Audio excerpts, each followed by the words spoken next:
Okay. So the way that we conduct taphonomic analyses is highly variable because of the nature of the fossil record itself, that is, the types of material that are present and the types of organisms. Also, the method we choose to do taphonomic analyses is highly variable, both past and present. And at the most basic level, the way that we collect and sort data is highly variable. For example, with regard to the latter, there is the idea that amassing a large data set will provide robust, significant and meaningful results, for want of better words, on which to base the interpretations and conclusions. This is often to the exclusion of specimen context, so things like geographic and stratigraphic origin. To demonstrate this, I'm going to use a case study of Ichthyopterygia sensumatani, and these are an extinct group of Mesozoic marine reptiles. They have a highly resolved phylogeny, conservative morphology, a wide palaeogeographic distribution, and are abundant in the fossil record. I'm going to test two hypotheses. First of all, whether there are systematic differences in the skeletal taphonomy, whether this is across specimens or between localities. And then I'm going to see if we can tell how these differences are generated, whether it's biological processes or environmental processes. So to start off with, the first analysis comprises 173 Ichthyopterygia specimens, and these are from Western Europe, from a broad interval of time, the Triassic and Jurassic specifically. They're all found in marine settings and organic-rich sediments. The way I'm going to analyse these is to take each vertebrate skeleton, divide it into 9 units, each of which is scored on a scale of 0 to 4 for articulation and then for completeness. And this is done using a pictorial guide for reference, as shown here. The scores for each unit are then plotted as a bivariate bubble plot, articulation versus completeness, or the scores for the 9 units are summed and converted to a percentage, which is then plotted as a scatter plot with overall articulation and overall completeness. A linear regression line is fitted to the data, which is forced to pass through the taphonomic origin at the top here, which is maximum values of articulation and completeness. And whereabouts it intersects the y-axis, this is a value called t, which we're using as a measure of articulation and completeness, or loss thereof. And if, for example, we have variable articulation and high completeness, this is a trend 1 distribution, which indicates that a carcass reached a stable locality fairly quickly. It disarticulated in situ and with minimal disturbance. If you have loss of articulation and completeness, it's a trend 2 distribution. And this indicates that the carcass was disturbed, for want of a better word again. This could happen if it was floating or if it was transported to any degree. So this is the percentage data for our 173 Ichthyopterygia. Articulation and completeness are both variable, but you can generally confine most of the data to this red box here, which is variable articulation and high completeness. And this is reflected in our t-value, which is 66%. So the carcasses were disarticulating, but there wasn't necessarily any loss of completeness associated with it. These are our 9-unit plots. Again, you can see variation in the 2 variables, which is reflected in the t-value shown at the bottom here. And if we group these based on the t-value and the distribution of data using a scale in the bottom left-hand corner here, we can see that the better preservation is in the head unit, anterior vertebrae, posterior vertebrae, and ribs. The second group is represented by the 2 front limbs, which is separated from the 2 back limbs by a subtle difference in the t-value. And the poorest preservation is in the gastral ribs, which have a low t-value. And most of the data is at the bottom of the plot. So from that, we can see systematic differences in skeletal taphonomy, both across specimens and within units. And the next step, is to look at whether there's any differences between localities. The 173 Ichthyopterygia were divided into 3 data sets, which still share an origin in marine settings and from organic-rich sediments, but they vary in their geographic origin and stratigraphic age. 3 localities are the Middle Triassic Besano Formation, Lower Jurassic Posidonia Shale, and the Lower Jurassic Blue Lias Formation. So if we look at the percentage plots, straight away we can see variation in the amount of articulation completeness in each data set.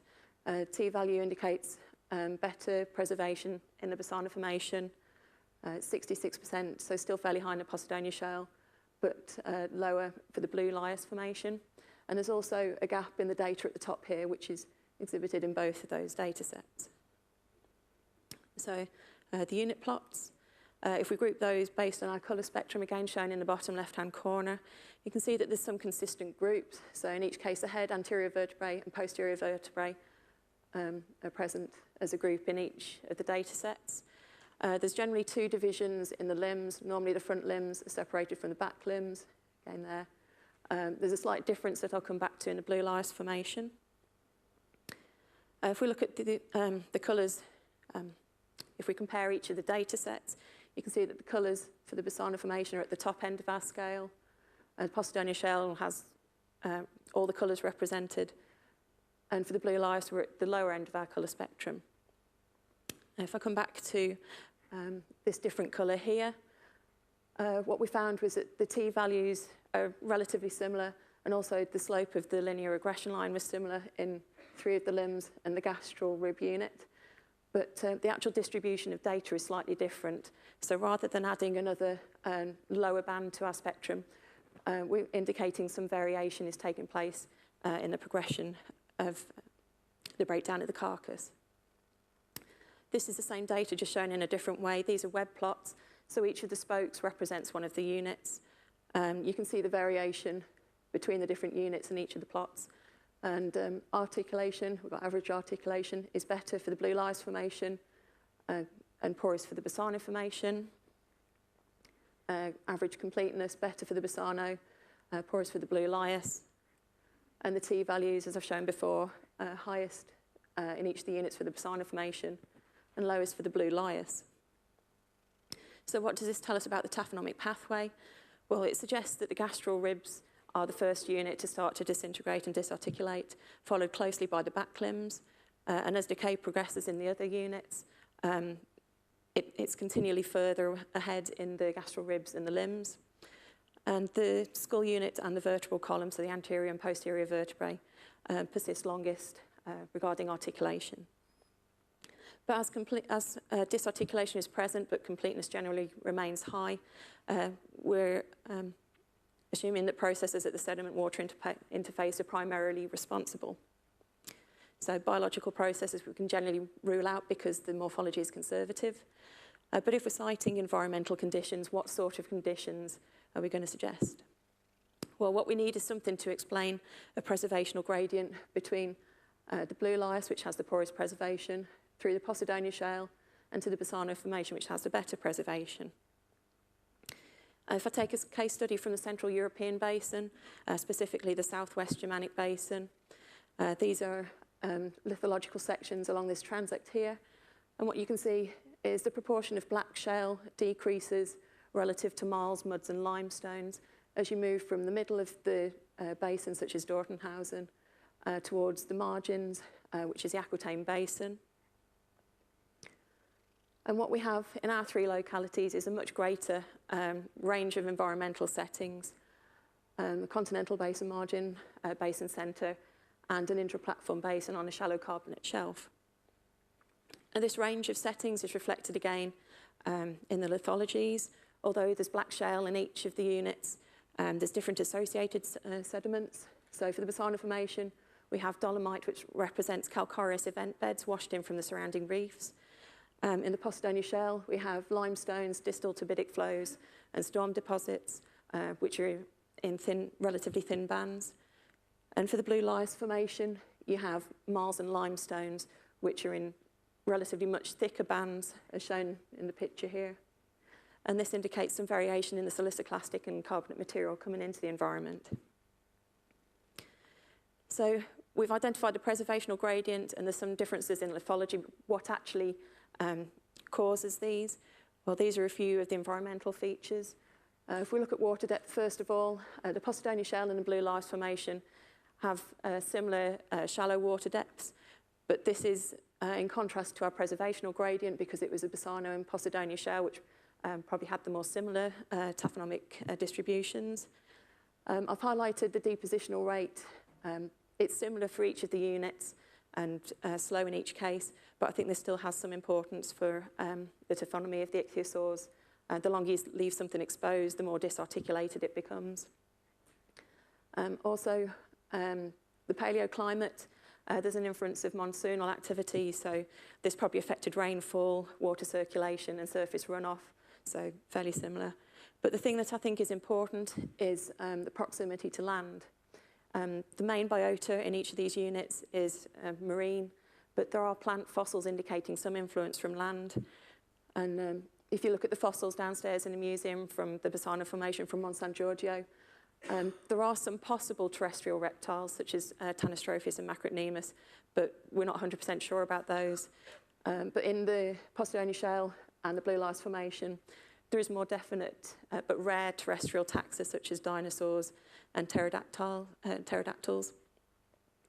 Further piece of evidence I'll point out is that near to whereabouts the Blue Lias Formation was deposited, there are coeval sediments with hummocky cross-stratification, which suggests, that the Blue Lias Formation was probably deposited closest to land out of our three localities.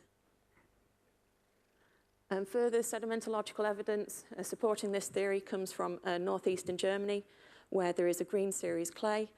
This is a unit of marine sediments deposited in a brackish setting, and it was formed by erosion of sediments from Fennoscandia, which were transported towards the Tethys Ocean in large rivers and streams. There is a taphonomic gradient within this green series and a few of the localities either side, albeit in insects though. Only the most robust taxa were found in distal localities such as the Posidonienschiefer shale, and the authors of the study suggested that this was just a function of the distance from the shoreline, which is what I'm basically proposing here. And the method of transport was by water current or movement by wind, and probably water circulation and water currents are the best way of reducing the condition of ichthyosaurian carcasses on the seabed. So again, it's applicable there. It's also likely that you're getting sediments washed off North America, again towards the Tethys Ocean. And although the sediments of the Blue Lias Formation aren't exactly the same as the green series, I'd probably expect that a similar facies to be closer to the North American landmass. I still believe that the effects of rain, of surface water runoff, and water circulation had an influence on our three localities, being more intense and prolonged for the Blue Lias, and less so for the Besano, which was probably protected by the Bohemian Massif to some extent. So just to sum up, the conditions that I'm proposing are the rate of burial, particularly with regards to disarticulation. Completeness was the result of environmental disturbance, which was related to the proximity of large land masses such as Fennoscandia in North America. And my conclusions, the Ichthyopterygia share a consistent taphonomic pathway that suggests they arrived at the sediment surface shortly after death. There was subtle taphonomic variation in disarticulation, but especially in loss of completeness. And this was controlled by environmental processes such as sedimentation rate, environmental disturbance, and proximity to land. And once again, I just want to highlight the importance of having specimen context in any taphonomic study. Thank you.